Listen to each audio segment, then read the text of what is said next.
There is a burden that many people carry without even realizing it. It is not visible to the eyes of others, and sometimes it is not even visible to your own awareness. Yet it slows your steps, clouds your judgment, and steals your energy. This burden is the weight of old baggage, the accumulation of memories, mistakes, disappointments, and emotional wounds from the past. Unlike physical weight, which you can see and measure, this kind of weight hides deep in the mind and heart. You may have learned to live with it, to function despite it, but it has been silently shaping your decisions, your relationships, and your view of life. Think of it like carrying a backpack. At first, you might not notice its weight. A small regret here, a disappointment there, each like a small stone placed inside. But over time, without noticing, the bag grows heavier. You carry it everywhere, into conversations, into your work, into your dreams for the future. You might think, this is just who I am, or this is just my life, without realizing that much of what feels like your reality is actually the weight of what you have not released.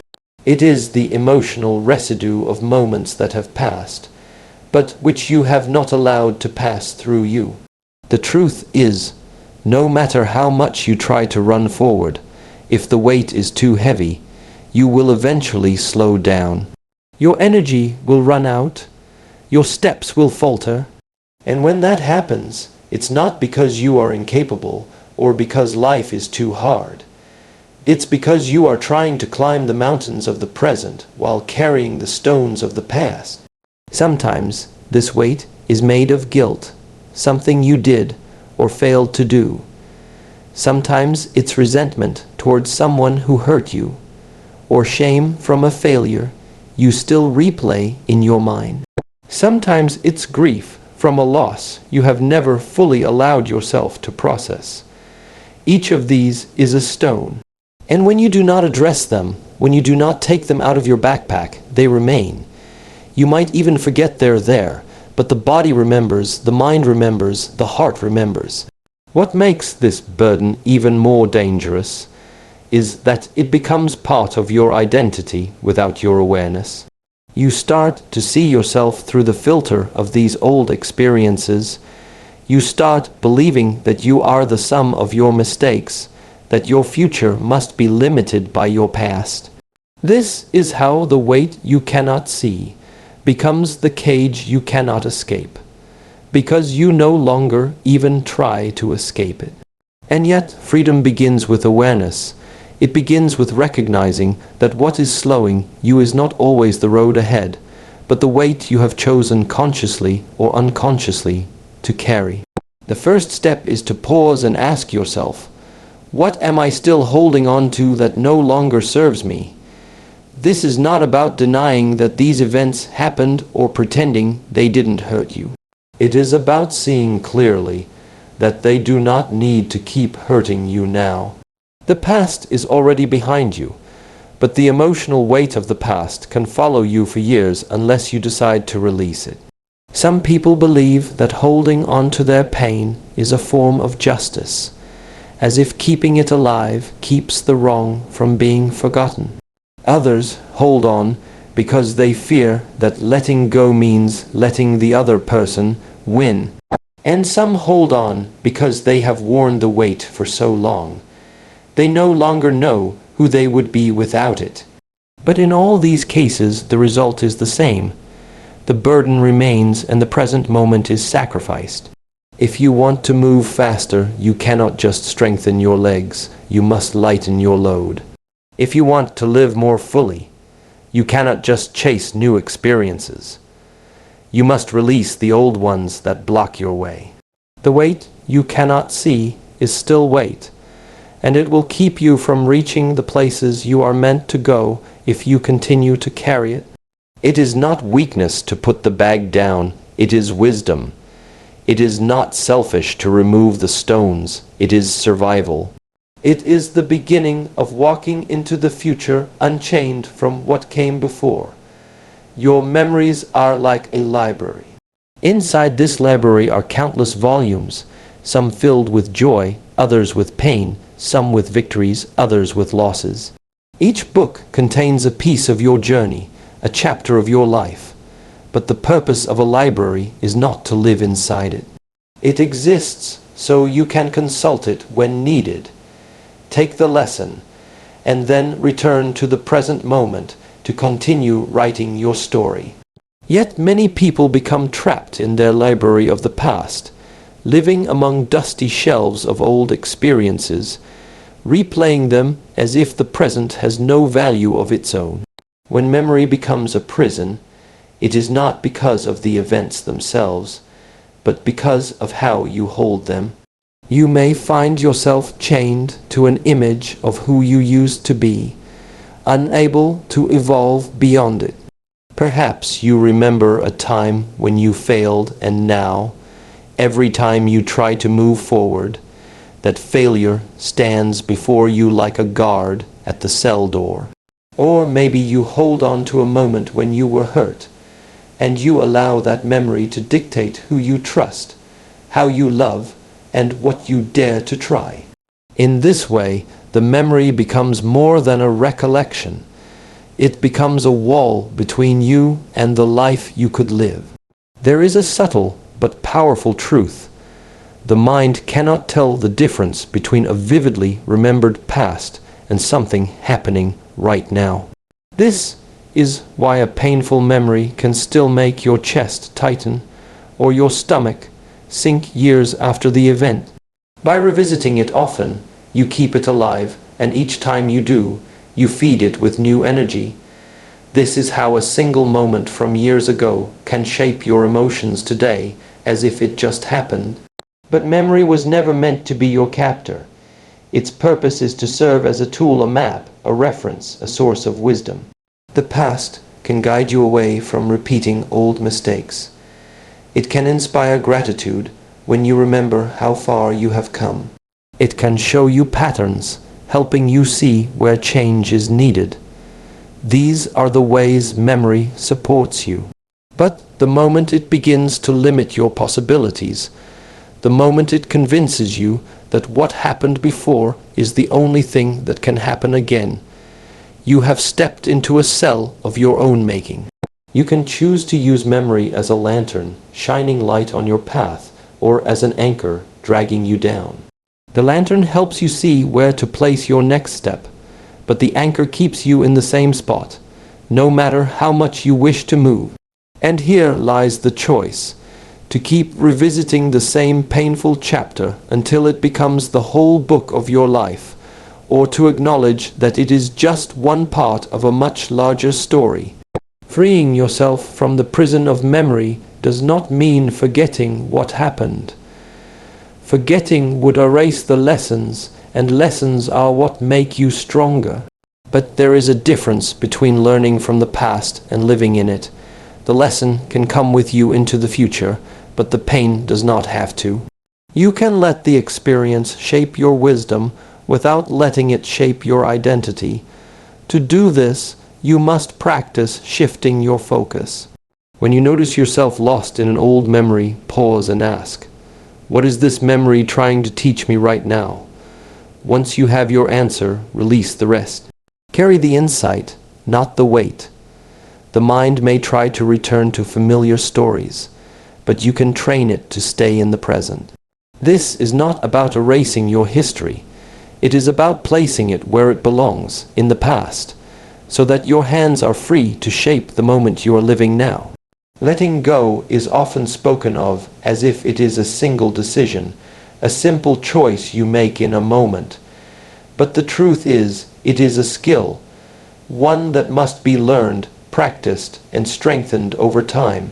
People hold on to things not because they enjoy the weight, but because release feels unnatural at first.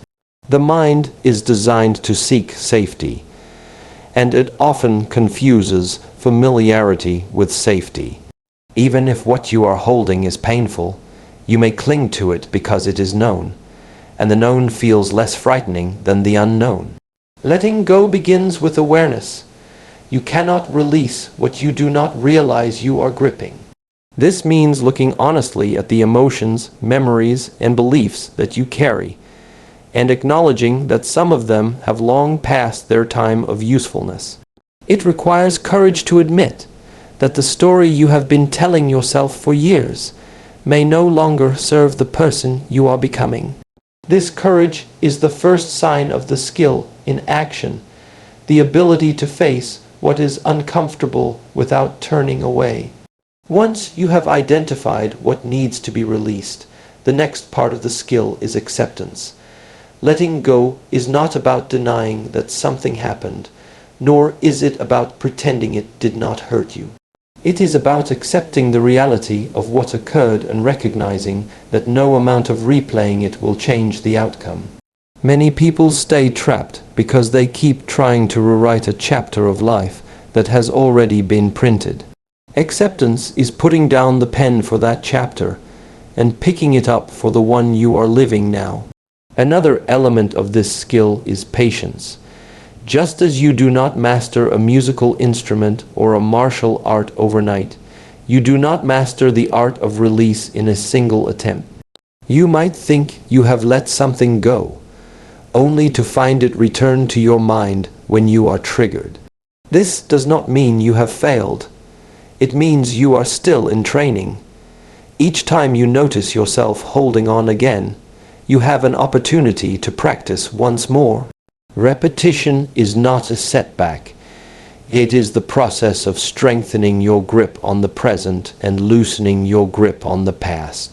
Letting go also requires trust in yourself, trust in the flow of life, trust that you can face what comes next without the shield of old wounds. Often, people hold on to the past because they believe it protects them from future harm. They keep their pain close as a warning sign, a reminder to never be hurt the same way again. But this also keeps them closed to new experiences, new relationships, and new growth. Trusting life does not mean you will never be hurt again. It means you believe in your own ability to rise when you are. This skill is built through conscious choice. You can begin in small ways, by letting go of an unnecessary worry, by forgiving a minor mistake, by releasing your need to control something that is beyond you. Each act of release strengthens the muscle of letting go. Over time, you will find it easier to set down heavier burdens, the ones that once felt impossible to release. And just as a skilled musician can transform simple notes into a melody, a person skilled in letting go can transform painful experiences into wisdom. They do not forget the song of the past, but they no longer let it play on repeat. Instead, they choose the music that will accompany the life they are creating now. This is the freedom that comes from mastering the skill, being able to open your hands fully to the present moment, without fear of what you might lose, because you have learned that letting go is not about losing at all, but about making space for what was always meant to arrive next. Life is not just about adding more, it is also about making room. You cannot plant new seeds in soil that is already crowded with weeds, and you cannot welcome new opportunities into a life that is filled to the brim with what no longer serves you. The act of letting go is not simply about release.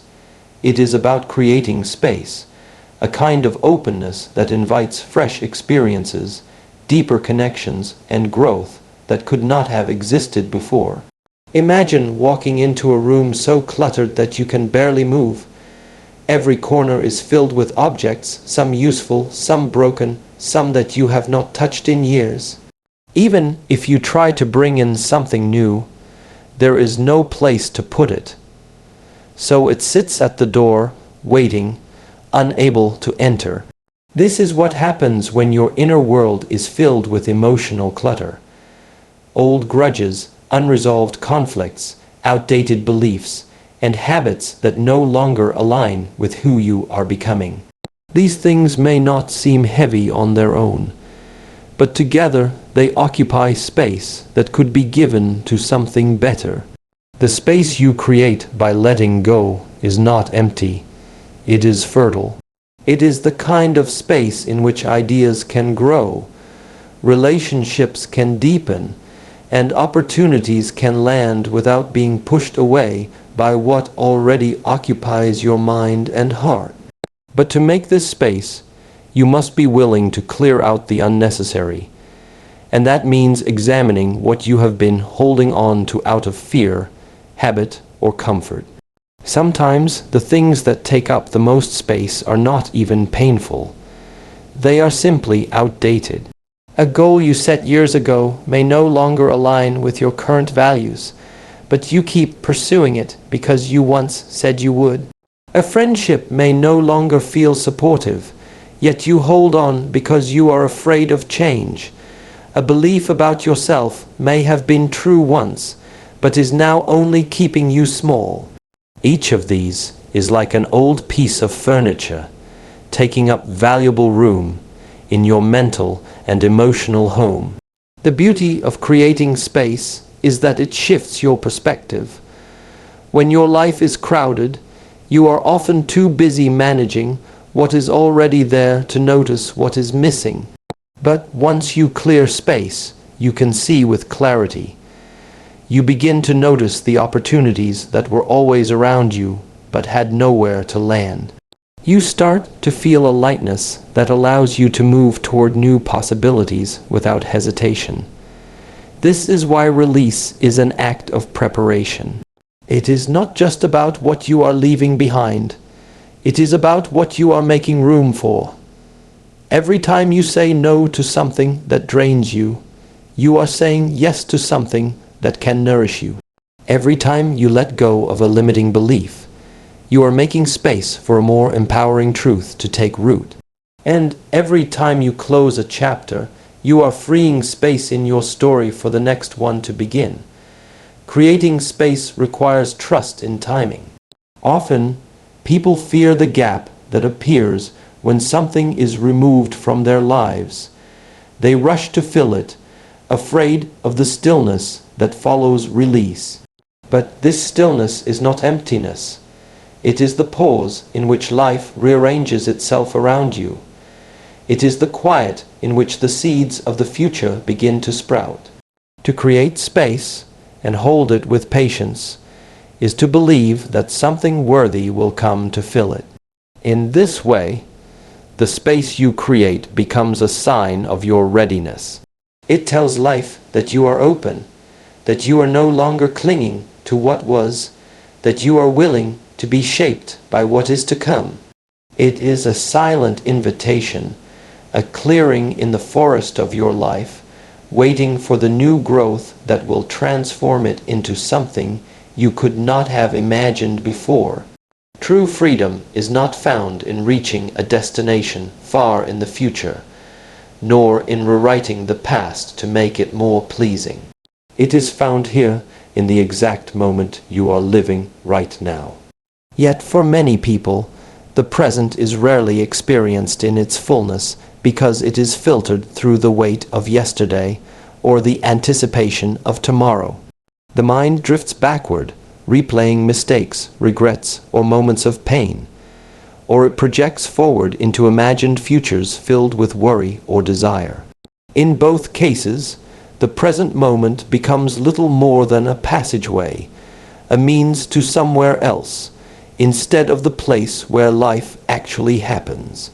Living free in the present means releasing the grip of what came before. The past, no matter how beautiful or painful, is not the place where you can take action now. It has shaped you, but it no longer needs to hold you. Every moment you spend reliving an old wound or replaying a missed opportunity is a moment taken away from what you could be creating in this instant. Freedom comes when you stop dragging the shadows of yesterday into today's light. It also means loosening your attachment to the future. Planning and preparing are valuable, but when your mind is consumed by what might happen, you miss what is happening. You become so focused on reaching the peak of the mountain that you overlook the beauty of the trail beneath your feet. The present moment is the only place where you can truly breathe, choose, act, and change direction. It is the only place where life is alive, fresh, and responsive to you. This freedom requires a shift in awareness. The mind is trained by habit, and for many, the habit is to dwell in thoughts of the past or worries of the future.